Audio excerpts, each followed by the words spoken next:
Thank you, Dr. Saab, for such a wonderful introduction. President Umakant sir, Jitendra sir, immediate past President Sunil Singhi sir, Bagri ji, Ashish ji, all members of CETA, a very good evening to you all. देखिए ऐसा है कि मेरा जब introduction दिया जा रहा था तो उसमें बहुत सी चीज़ें बोली थी, तो आप लोग को शायद लगे कि ऐसे सुपरफिशियल चीज़ होती है, तो मैं एक मिनट उस पर टच करूँगा कि मैं एंजल इन्वेस्टर कैसे हूँ या मैं स्टार्टअप कैसे करता हूँ, तो ताकि आप समझें कि जो बोला था वो सही था। ऐसा है कि हमने अभी एक इंटेलिजेंट अपैरल निकाला था। नॉर्मली मैं अपने बारे में कहीं बोलता नहीं हूँ, आप में से बहुत लोगों को शायद पता भी नहीं होगा। मेरी जिंदगी का पहला स्पीच मैंने सीटा में ही दिया था, और ये पवन पटोलिया सीटा का टूर गाइड बनके चाइना गया था। I was the official tour guide to take the members, जो कि उस समय कमल चांदकोटिया जी शायद प्रेसिडेंट थे, और ऐसे खींच के ले गए थे मेरे को, और थ्रू आउट दैट टूर मैंने वहाँ टूर गाइड का ही काम किया था। आई थिंक कमल बाबू तो यहाँ नहीं है, लेकिन हमारे सीनियर बागली जी यहाँ हैं। He will acknowledge and accept this कि मेरी बोलने की शुरुआत सीधा से हुई थी, इसलिए आज मुझे यहाँ आके ऐसा लगता है I am back to my family again.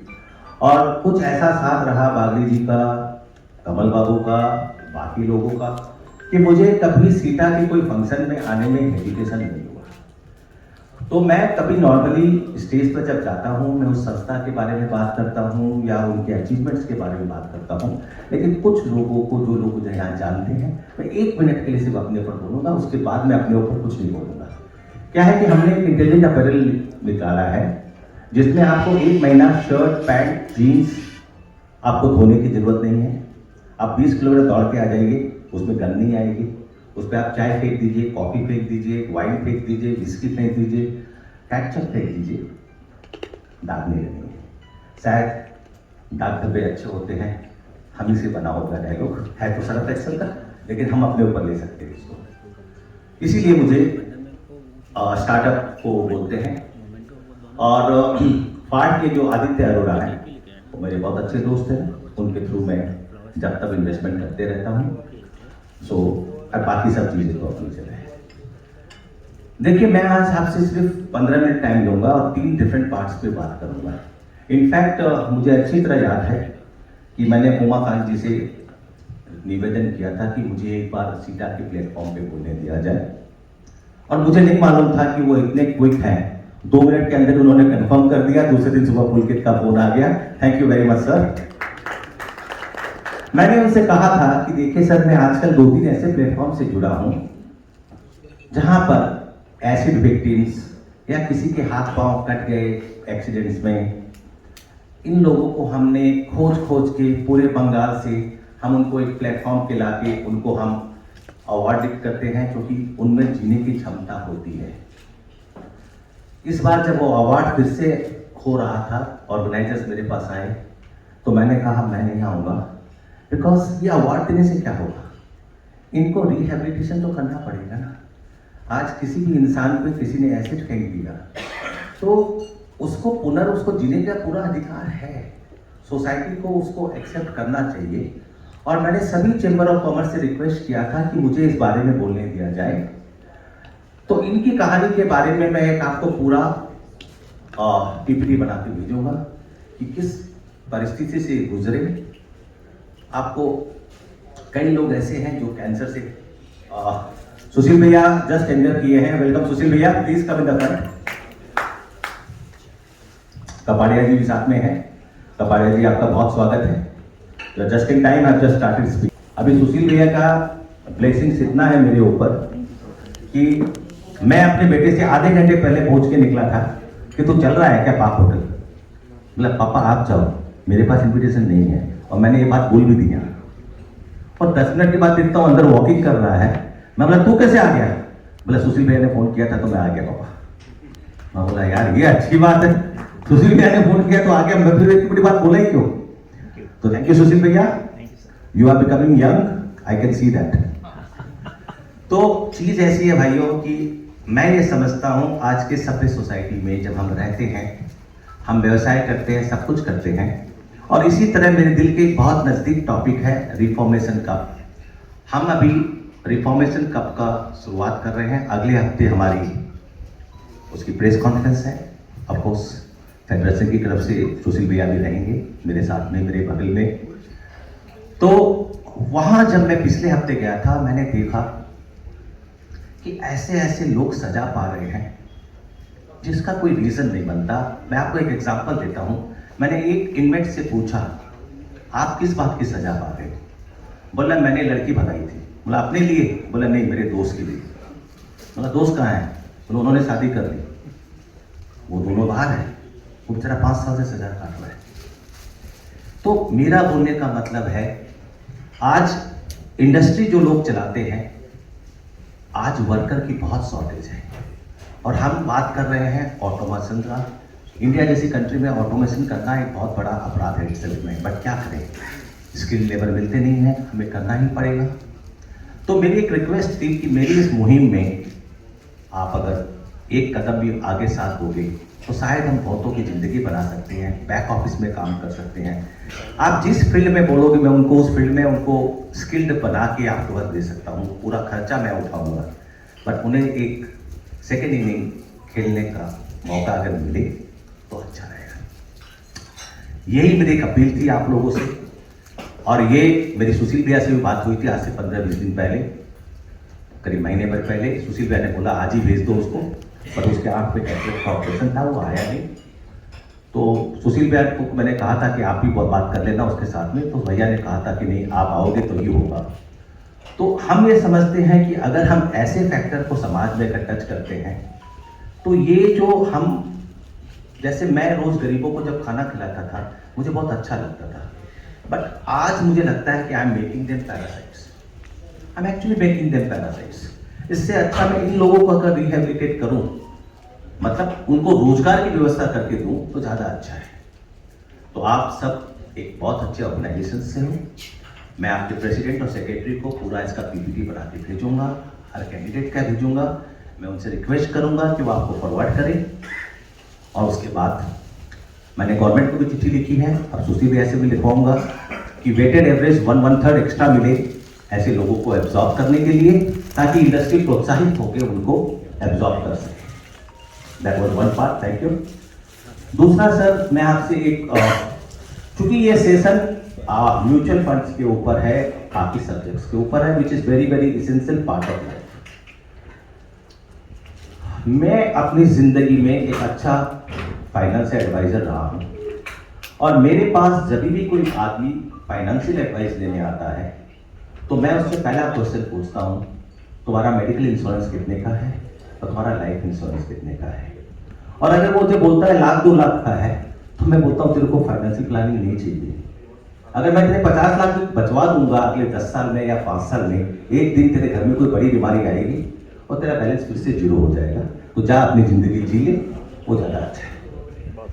देखिए भाई साहब, पैंडेमिक के टाइम में हमने देखा और हमें ये ज्ञात हुआ, वी लर्न दिस, कि बीमारी बोल के नहीं आती। मैं आपसे इंश्योरेंस, देखिए ना तो मैं इंश्योरेंस एजेंट हूं और ना मेरा इंश्योरेंस से दूर दूर का रिश्ता है, लेकिन मैं आपको अपनी बीती हुई कहानी से आपको चीज शुरू करना चाहता हूं ताकि आप इस बात को समझें।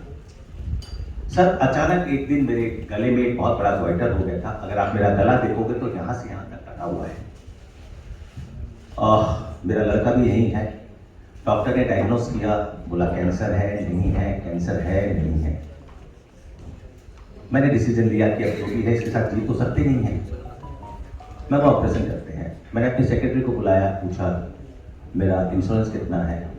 बोला सर 5 लाख का लाइफ इंश्योरेंस आपका। बहुत अच्छी बात है, क्योंकि रिटर्न नहीं आता ना, हमने इन्वेस्ट किया ही नहीं। भाई इंश्योरेंस में 2% रिटर्न आता है, 3% आता है, मैं तो 20% पढ़ता हूँ, तो कभी लिया ही नहीं था सर। फिर मैंने पूछा मेडिकल इंश्योरेंस कितना है मेरा। बस सर 20 लाख रुपया है आपका, लेकिन 4 महीना ही पुराना है। तो गोइटर जो है इसमें स्पेसिफिक 2 साल की वेटिंग पीरियड है, तो आपको वहां भी पैसा नहीं मिलेगा। ये अलग बात है। ऑम्बड्समैन में मैंने पैसा भी ले लिया। उस दिन मैंने सर जिंदगी का सबसे बड़ा जो सबक सीखा था, मैं आज अपने भाइयों को वो शेयर करना चाहता हूँ। देखिए, मौत से किसकी यारी है, आज उसकी तो कल हमारी बारी है। क्या बात, ये बात से आप सब इत्तेफाक रखते हो। देखिए, लाइफ में आप एक चीज समझिए, आज मेरा लड़का यहाँ बैठा हुआ है, इसका 2.5 crore for every 2.5 crore insurance of term I am paying just 22,000 rupees for 100 years. Ajay Amar तो है नहीं, लेकिन 60 साल की उम्र यानी कि 32 साल तक अगर वो 25,000 रुपए देता है सिर्फ, तो वो 100 साल की उम्र तक 2.5 करोड़ कवर करता है।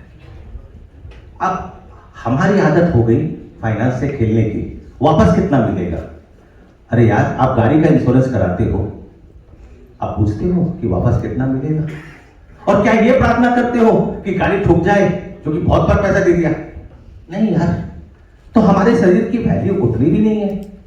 देखिए, मैं आज यहाँ आपसे दिल की बात करने आया हूं कि आपको ये रियलाइज होना चाहिए कि ये जो ईश्वर का शरीर है ना, इसमें हम 2 किडनी बेचना चाहें तो हमको 1 करोड़ मिल सकता है, लीवर बेचना चाहे तो 80 लाख मिल सकता है, 2 आंख की 40 लाख में बेच सकते हैं, और अब तो हड्डियां, ये हड्डियां भी बिकने लग गई है।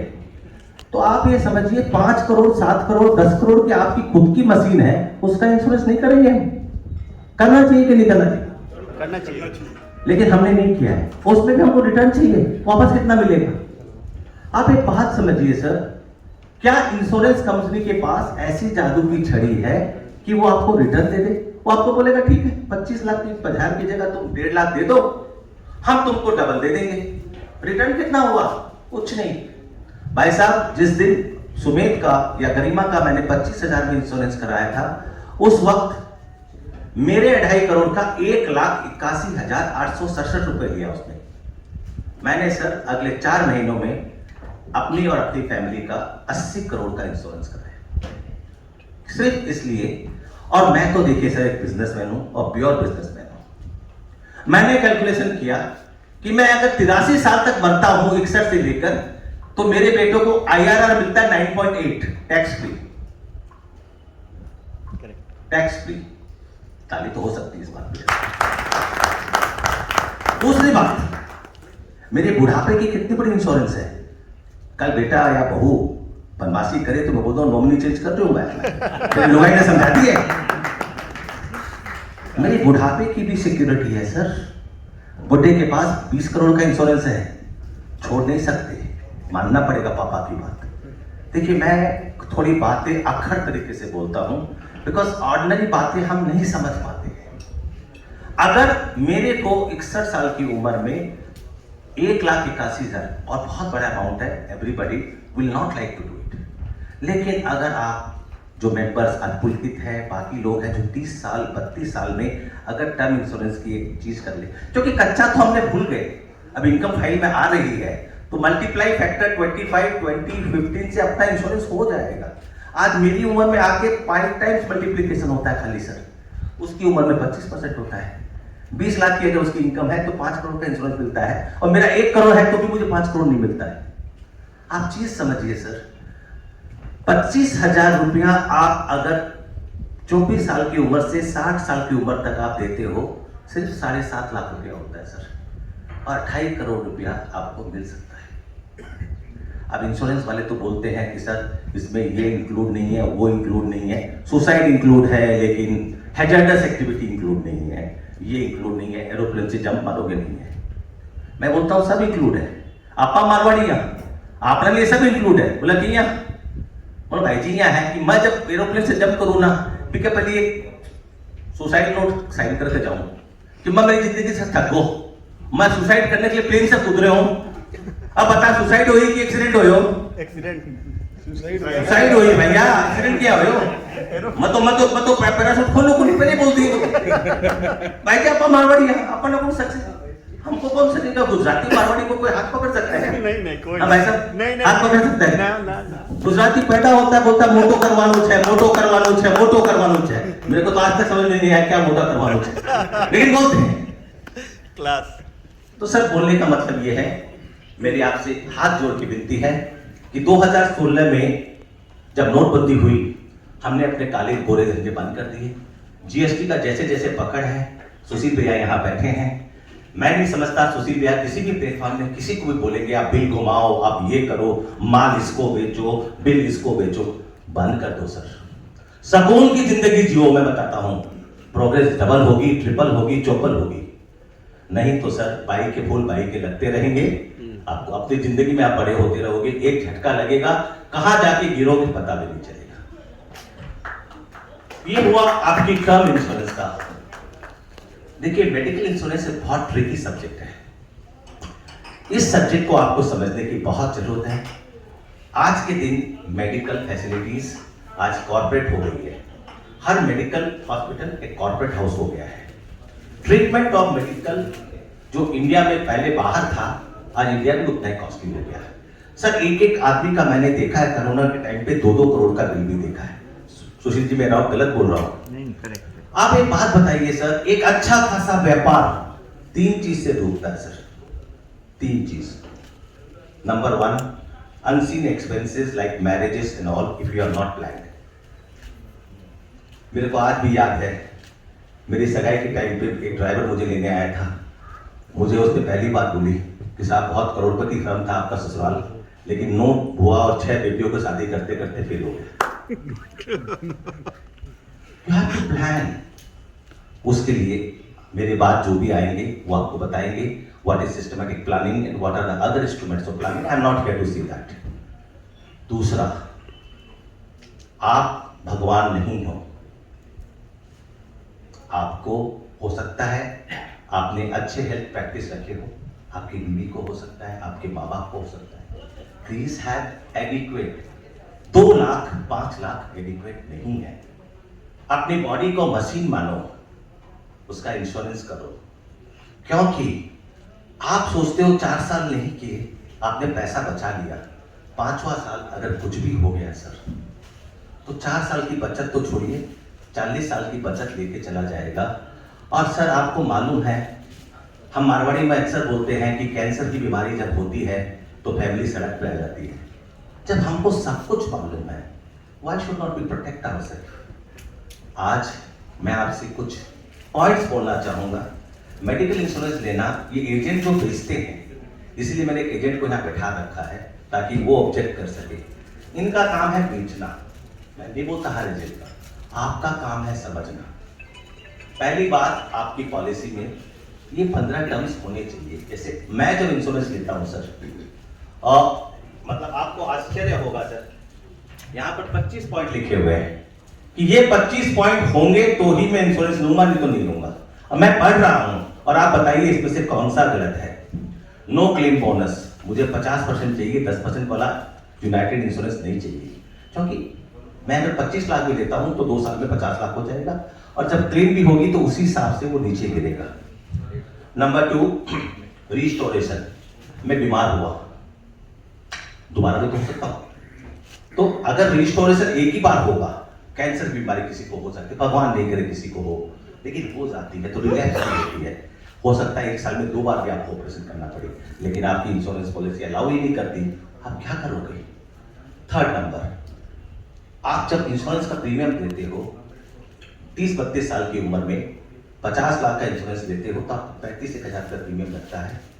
उसमें इनबिल्ट 10,000 रुपये आपको मेडिकल चेकअप मिलना चाहिए, 100% मिलना चाहिए। प्री एडमिशन, पोस्ट एडमिशन, जितने भी एक्सपेंसेस हो मिलने चाहिए। कंज्यूमेबल्स पूरे मिलने चाहिए। डोनर डोनी, आज आपको 50 लाख का इंश्योरेंस, 1 करोड़ का इंश्योरेंस क्यों चाहिए? 3 बीमारी के लिए चाहिए खाली। लीवर ट्रांसप्लांट करना हो तो आपका खर्चा 1 करोड़ के आसपास है, बिकॉज मिनिमम खर्चा 55 लाख रुपया है, और नंबर ऑफ सेक्स अगर ज्यादा लग गए तो हो सकता है 60। मेरे साडू भाई कमल जी आए हैं। Kamal ji, thank you very much for introducing me to सिटा। तो आप ये समझिए कि अब क्या होता है, कुछ पॉलिसी में हिडन होता है कि हम डोनर का पैसा नहीं देंगे। अब आप एक बात बताइए, किडनी ट्रांसप्लांट, लीवर ट्रांसप्लांट, इसमें जितना खर्चा आप पे है उतना डोनर पे भी है। ये अलग बात है कि लीवर आदि देने के बाद 6 महीने में वो भर जाती है, लेकिन खर्चा तो है ना। तो ये क्लॉज आपको देखना ही पड़ेगा, सबसे इंपॉर्टेंट क्लॉज जो आपको समझना है। कई इंश्योरेंस पॉलिसी में 1% कैप होता है, जितने की पॉलिसी लोगे 1% रूम रेंट मिलेगा। आपने 5 लाख की पॉलिसी ली, आपको 5,000 रूम रेंट मिलेगा। हम बोल सकते हैं कि क्या फर्क पड़ता है यार, 8,000 लगा 3,000 मैं दे दूंगा। नहीं sir, the mathematics is not that simple. अगर आप 5,000 के बदले 10,000 का रूम लेते हो तो आपकी क्लेम से सिर्फ 4 दिन के 5,000 करके 20,000 डिस्क्वालीफाइड नहीं होंगे। 50% of your expenses will be disqualified, because एक कैटरेक्ट का ऑपरेशन स्वीट में 5 लाख रुपया है, जनरल वार्ड में 10,000 रुपये है। डॉक्टर वही है, ऑपरेशन वही है, सब कुछ वही है। क्योंकि यहां लोग बोलते हैं हम गरीबों से लेते हैं, हम अमीरों से लेते हैं और हम गरीबों का मुफ्त इलाज करते हैं। We take bare minimum. So don't make that mistake, that's another mistake जो हम समझ नहीं पाते हैं। और सबसे बड़ी बात है, जो सस्ता है वो सुंदर है, ऐसा नहीं है सर। जो हमारे लिए बेटर है वो लेना। और सबसे बड़ी चीज है, एक जो फैमिली प्लॉटर हम लेते हैं, ये एक बहुत बड़ा मिथ है हमारे खाते में। इसमें जो प्रीमियम लगता है, जो सबसे एज आदमी होता है उसके हिसाब से प्रीमियम लगता है। ये जो मिथ है इसको मत रखिए, हर पॉलिसी को अलग रखिए। अगर मेरी आप माने तो, जैसे मैं आपको बाकी पॉइंट, मैं 2-4 पॉइंट बहुत इंपॉर्टेंट बताता हूँ। जैसे आपको उनमें से कुछ एक पॉइंट है, जैसे कोविड का खर्चा होना चाहिए, जैसे अल्टरनेट मेडिसिन, आयुष का ट्रीटमेंट हो, आयुर्वेदिक ट्रीटमेंट हो, इंक्लूड होना चाहिए। अब सर एक बहुत बड़ा चक्कर आजकल चल रहा है, जो शायद अब तो खत्म हो गया है 25 सितंबर 2020 के बाद। वो चक्कर ये था पहले कि आपने सर्जरी करानी है, सपोज करिए किसी को अगर किडनी में कोई स्टोन हो गया और रोबोटिक सर्जरी कराएंगे, क्योंकि इन्वेजन सबसे छोटा होता है। लेकिन पुरानी पॉलिसी में रोबोटिक सर्जरी अलाउ नहीं था। आपके 20 लाख रुपए लगे, आपको 1 पैसा नहीं मिलेगा। बहुत बड़ा ह्यू एंड क्राई हुआ 2020 सितंबर में। IRDA ने बोला कि 12 ट्रीटमेंट जो है, ये जो इंक्लूड नहीं थे, ये सब पॉलिसी में इंक्लूड होंगे, जैसे ब्रेन स्टिमुलेशन, ओरल केमोथेरेपी, क्या बोलते हैं इसको, robotic surgery, all this things will be included. तो आप जब कवर लें, आपको ये जरूर देखना चाहिए। और सबसे बड़ी चीज है सर, ऑर्गन डोनर। कई बार क्या होता है कि आप ऑर्गन डोनेट कर रहे हो तो उसके पैसे भी आपके इंक्लूड होने चाहिए। मेरा बोलने का मतलब ये है भाइयों। और सबसे इंपॉर्टेंट एक और पॉइंट है कि आप अगर कलकत्ता से हो तो कलकत्ता की जो मेजर हॉस्पिटल्स हैं उनमें कवरेज होना चाहिए। बिकॉज क्या होता है कि प्री अप्रूवल क्लेम्स हैंडल करना इजी है। मुझे कल ही मालूम चला, कमल बाबू का एक ऑपरेशन हुआ था और वो प्री अप्रूव नहीं हुआ था, कुछ हॉस्पिटल नहीं थी, तो अभी भी उनके रोज क्वेरी आते हैं। तो अगर प्री अप्रूव हो गया तो अपना वो झमेला ही मिट गया। मैं ये 22 पॉइंट जो मैं देखता हूँ, इसमें आप इंश्योरेंस कंपनी का मत देखिएगा, हमारे यहाँ चार्ट बनती है पूरी सब इंश्योरेंस कंपनी की, और फिर हम अप्रूव करते हैं। वैसे ही हम टर्म इंश्योरेंस का करते हैं। और मैं प्रेसिडेंट साहब से बोलूँगा, अगर इस बारे में मेरे से कोई भी उनको एडवाइस चाहिए, it will be my pleasure to share with the members. पर दोस्तों, जाने से पहले अपने आप से एक वादा करके जाओ कि हम अपनी फैमिली के लिए सुकून खोजने निकले हैं। आप टर्म करो या ना करो वो आपकी मर्जी है। और टर्म में भी देखिए 2 तरह के लोगों के ओपिनियन चलते हैं। कुछ लोग ये बोलते हैं कि मुझे 100 साल का इंश्योरेंस क्यों चाहिए, मुझे 85 साल क्यों चाहिए, मेरी जवाबदारी 70 साल में खत्म हो जाएगी, मेरे बच्चों की शादी हो जाएगी। तो मेरा 2 नंबर पॉइंट याद रखना, वो बुढ़ापे का सहारा आपका, वो आपके बच्चों का प्यार आपका बना के रखेगा, वरना वरना ना ना ना। तो भाइयों, मेरा बोलना ये है कि मैं इंश्योरेंस का सबसे अगेंस्ट की बात करता था। मैं जब थप्पड़ लगी अकल सिखाने आ गई। और मैंने तो यहाँ तक कर रखा है कि मेरे बच्चों की जो पॉलिसी का प्रीमियम आता है, उतना पैसा को मैंने ईयरमार्क कर दिया अपने विल में और लिख दिया कि कल को अगर बेटे ने इस FDR को तोड़ा तो ये पैसा चला जाएगा चैरिटेबल इंस्टीट्यूट को, उसको नहीं मिलेगा। मकसद ये है सर कि बच्चों को, हमको एक ऐसी जिंदगी में जीना है जिसमें अनसीन एक्सपेंसेस आपके आए तो आपको पता चले कि किसी और ने उसका खर्चा भुगता दिया क्योंकि आपने प्लानिंग कर रखी थी। मुझे एक दिन बुलाइएगा, आपके बच्चों की शादी की कैसे प्लानिंग करनी चाहिए, आपके बच्चों की एजुकेशन की कैसे प्लानिंग करनी चाहिए, because education is not cheap, it's no more cheap in India. आज के दिन मेरी स्कूल की फीस थी 12 पैसे, आज 60,000 रुपया, 50,000 रुपया तो बोलते हैं कि वो नीचे नर्सरी, कौन सा स्कूल बोलते हैं बेटा उसको, प्री स्कूल में भी बोला 25-30 हज़ार लग जाते हैं। तो भाई साहब, the life has become very difficult. The average return income in terms of inflation is not increasing and the standard of living is gradually going down because we are a highly populated society and ये chat GPT, open AI are again attacking us from left and behind because मैं आपको एक बात बता दूं, किसी का भरोसा मत करना, ये खाली हमें अंधेरे में रखते हैं। कल तक हम सुन रहे थे हम इंडिया की वर्ल्ड की सबसे यंगेस्ट पॉपुलेशन है और हम सुपर पावर हो जाएंगे। 29 साल हमारी मीन एज है। मैं तो बोला यार स्वर्ण काल आ गया। फिर एक दिन पेपर में न्यूज आया कि चैट जीपीटी और ओपन एआई 35% नौकरी खा जाएगा। भाई साहब, कल किसने देखा, कल क्या होगा किसको पता, अभी जिंदगी का ले लो मजा। Today if you plan better, tomorrow is going to be golden for you sir.